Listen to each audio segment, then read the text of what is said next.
এই হলো গরম গরম চা, আর সঙ্গে হলো আজকে নাস্তাটা বেশ জমে গেছে আমাদের, চিকেন ফ্রাই আর চা। 2 কাপ চা করে নিলাম, চা দিয়ে আসতে হবে। চা আসতেছে, চা কোথায় রাখবো? টেবিলে? হ্যাঁ টেবিলে। শীতের চা, ঘর কাঁপানো চা, শীতের ঘর কাঁপানো চা চলে এসেছে। বেগুন না, বেগুনি ললিপপ, মাংসের ললিপপ, চিকেন, এই যে বানানা, মুড়ি। বেগুনি কি স্বাদ হয়েছে?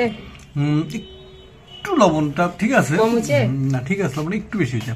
বেশি হয়েছে? বিট খাইলাম, ঠিক আছে। গাজর কুচি আর আপেল। ওয়াও, সুন্দর সুন্দর নাস্তা তৈরি করো। এই জন্য তো বাড়ি থেকে আমার সেটা তো একবারও তো ভাবলা না, ভাবো না যে যাচ্ছি একটু বলি কিছু আনতে হবে। বাইরে থেকে কিনতে ইচ্ছে করে না, প্রতিদিন করতে হয় নাস্তা। খারাপ জিনিস। গরম পানি ঢুকাচ্ছ? যদিও প্লাস্টিকে খাওয়া ঠিক আছে, একটু সুবিধা হবে, এখান থেকে একটু মিশাচ্ছি। বেগুন ভাজি খুব মজাদার একটা না ভাজি। একদিন ফুলকপি দিয়ে করতে চাইছিলাম, একদিন ইয়ে দিয়ে। কদিন আগে বেসন খুঁজে পাইলাম না, সেদিন কদিন আগে একদিন করতে চাইলাম, আজকে আবার কিভাবে জানি পাই গেলাম। আমি মনে করছি বোধহয় নাই আর। কলাগুলো খুব সুন্দর না? সুন্দর কলা থাকলে তো ভালোই লাগে। কলা দিয়ে নি, ওয়াও কি সুন্দর কলা। আর সাগর কলা একটু কাঁচা কাঁচা ইয়ে হয়নি মনে হচ্ছে না, কাঁচা কাঁচা হইলেও ভিতরটা পাকা থাকে। একটু খেয়ে দেখি।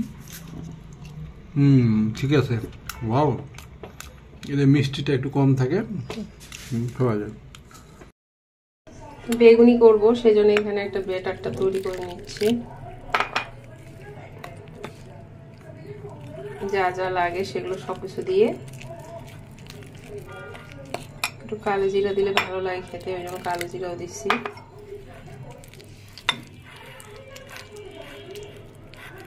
পানি ভালোই লাগে, দেখে মনে হয় পানি লাগবে না, কিন্তু পরে দেখতেছি ভালোই পানি লাগতেছে। তো এটা ভালোভাবে ফেটে নিতে হবে, মানে গলিয়ে নিতে হবে ভালোভাবে। তেল অনেক গরম হয়ে গেছে, বেশি তাড়াতাড়ি দিতে হবে, ভাত না লাগায়।